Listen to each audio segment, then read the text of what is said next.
Ein Vorwort von Lina Sommer in dem Buch Pelzer Auslees.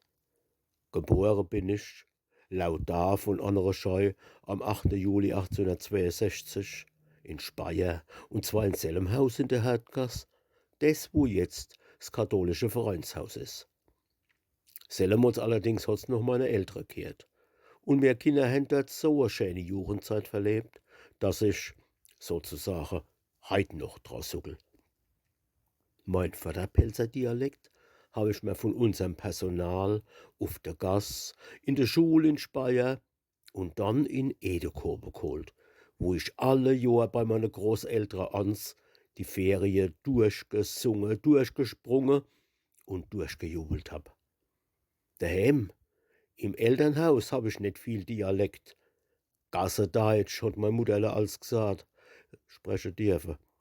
Und ich sehe sie heut noch vor mir stehen und sich die Ohren zuheben, wie ein Bu, der wo in unserem Hof gespielt hat, mir andere nachgerufen hat: Liegesäger, alter Liegesäger.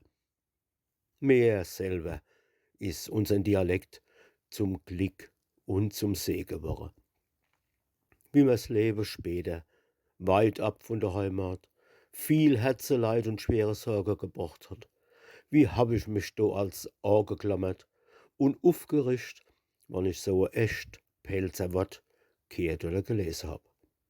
Und noch später, wie mir's dann vergund gewesen ist, so viele auswärtige, heimwehkranke Landsleit durch mein Dialektsache in de frilliegende Blätterfrose mache, da hab ich aus unzählige Briefe, aus alle Herrenländer erst recht erfahren dürfen, was es für ein Heiligtum um den Dialekt, um die Muttersprache im engeren Sinn ist.